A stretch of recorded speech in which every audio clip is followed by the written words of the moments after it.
Welcome to the September 2020 Map of the Month competition. First, some quick apologies for the delay. I wanted to make sure that I had a video for each of these maps published before I made any sort of announcement, and I also was wrestling with the criteria that I wanted to use to evaluate these maps. After all, there are many things that can make a map stand out. Maps can excel in terms of custom geo and set dressing. They can be brilliantly balanced or just very fun to play. They can be extremely challenging, and that can be fun or not fun, and that varies a lot based on a lot of factors. They can have an excellent engrossing story or have a very creative theme. And they can be massive accomplishments from a technical standpoint. So the solution I settled on was twofold. First, I wanted to make sure I had a video that showcased each of these maps and their strengths and weaknesses. Second, I decided to split the single winner into 3 separate awards, each of which would recognize a map for being standout in one of the pillars of map design. Either Best Custom Geo and Set Dressing, Best Gameplay and Design, or Best Narrative and/or Theming. So, without further ado, let's take a look at our submissions. Our first map on the list is Hazard Pay by NOTAZERG. Made by a relative newcomer to SnapMap, this map is fun and simple and shows promise for future creations. It does stumble in a few places, but never enough to lose the player. Ultimately, it doesn't use or exploit the tools available as much as maps made by the veterans and juggernauts of the community, but I'm curious to see what this author could make if they stick with it.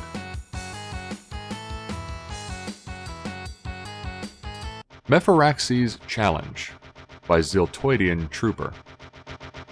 An interesting hybrid of survival gameplay and story that also puts some serious effort into both creating custom mechanics and ensuring the player understands them with cinematic training. The heart of this map is balancing resource management, from killing demons and spending their souls to stay alive, against combat that swings between low-intensity exploration and high-intensity lockdowns. Most players will want more, however, and the final encounter, which requires a considerable time investment, may not execute properly. However, while the map may appear deceptively simple from the outside, just a quick fly-through of the map's logic reveals the effort and complexity that underlies it. The Eternal Slayer Preview by Ultimate Doomer. This map is at a substantial and inherent disadvantage against the other maps this round, given that it is primarily a preview of an upcoming map.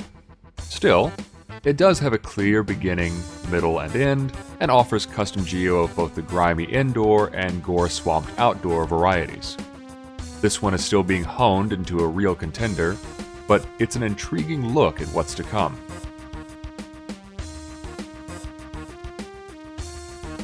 B.A.D's Old Factory 2 by B.A.D Fluppy.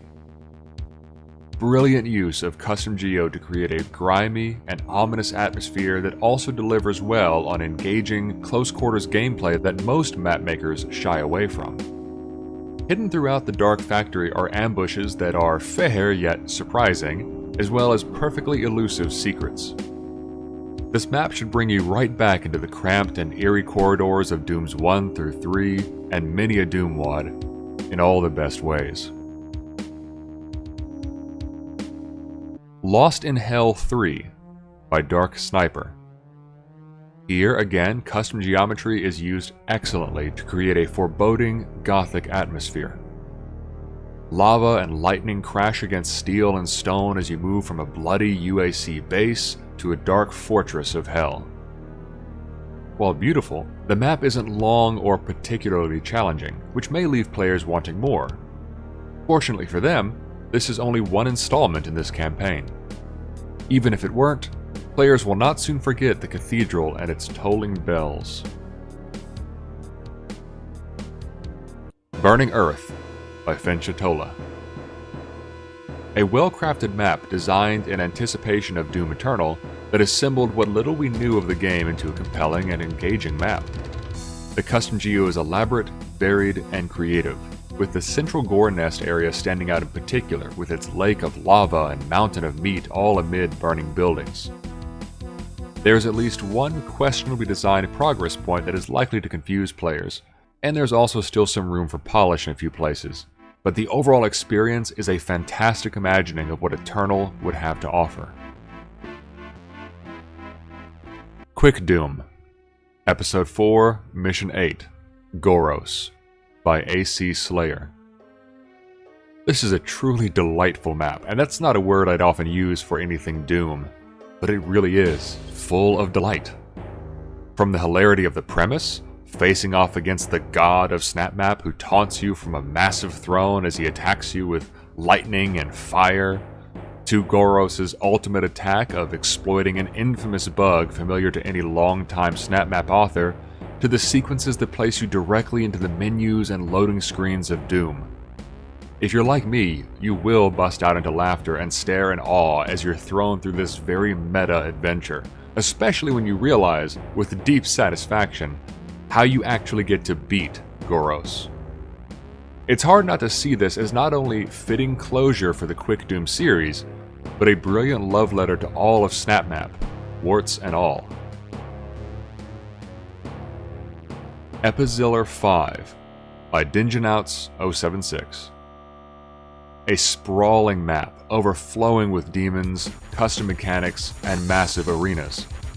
The odds against the player are overwhelming, but this is offset at least in part by devastating player abilities that must be used often and managed carefully. Expect to rack up a high body count as you fight through volcanic caves, towering structures, and even a corner of Urdak, complete with fights against fully custom geo enemies. However, if EPIZILLER has any failings, it's having too much of good things. With grueling fights, tanky enemies, and nigh impossible to avoid hazards that may test the player's patience as much as, perhaps even more than, their skill. Play it. Just know that once may be enough. Kicketh Donkey by the Soviet Onion. This is an interesting one. Kicketh Donkey is built entirely around an unused, incomplete game asset, and was done so with a chaotic, childlike glee. Offering fairly unique gameplay in the form of a melee-based, explosive kickfest, this map inverts many of the standard play patterns of Doom. It isn't a custom geo masterpiece, but it still does build upon the standard modules and add some interesting indoor and outdoor areas as the stage for your foot-based rampage. It also does a great job of scaling the difficulty of encounters up as the map goes on and you get used to the new mechanic. Although due to the shield mechanic, you're not terribly likely to die. The map provides context for its kicks-only combat, as well as a story and characters. Just know that these are all as absurd as the core gameplay. As long as that doesn't bother you, I can all but guarantee that you will have fun with this one. Now that we've seen the submissions, let's take a look at our categories. First is Best Custom Geo and Set Dressing. Maps nominated here are those that excel in terms of aesthetic construction, which may include everything from monolithic or complex buildings to visual storytelling. Not only is the scale and complexity of the design considered, but so is how well it succeeds in creating engaging gameplay and/or atmosphere. Next is Best Gameplay and Design. This category focuses on how enjoyable, balanced, and/or innovative the map is. This includes the challenge level of the map, the complexity and execution of custom mechanics, and the map's overall ability to engage the player throughout the experience. And finally, we have Best Narrative and/or Theming. Here I was looking at the final pillar of map design, which is all about the context the gameplay is presented in. Top maps here may deliver an excellent story, a creative theme, or even a compelling argument or idea. Note that there is of course overlap between these categories, as none exists purely in a vacuum, and each serves the other. However, nominees and winners were determined by the degree to which they stand out and exemplify each category. Now let's take a look at our nominees. For our first category, Best Custom Geo and Set Dressing. We have B.A.D's Old Factory 2, Doom Eternal, Burning Earth, and Lost in Hell 3. And our winner is B.A.D's Old Factory 2. All of these categories were tight races, and this one was no different. Burning Earth is both complex and varied in its use of custom geo, with several unique arenas that complement the theme and gameplay well. The burning buildings in particular stood out to me. In a similar vein, Lost in Hell used both color and structure masterfully to create both interesting gameplay and moody environments. This made for quite a difficult choice, but B.A.D's Old Factory 2 was tight in all categories, and felt as though it could belong in a professional's portfolio. The target aesthetic was clear, and every decal, prop, FX, light source, and architectural choice served to capture it. The only thing I might have liked to see more of was grime and grunge on the walls, but other than that, I absolutely felt that I was in a dim, cramped factory fighting for my life.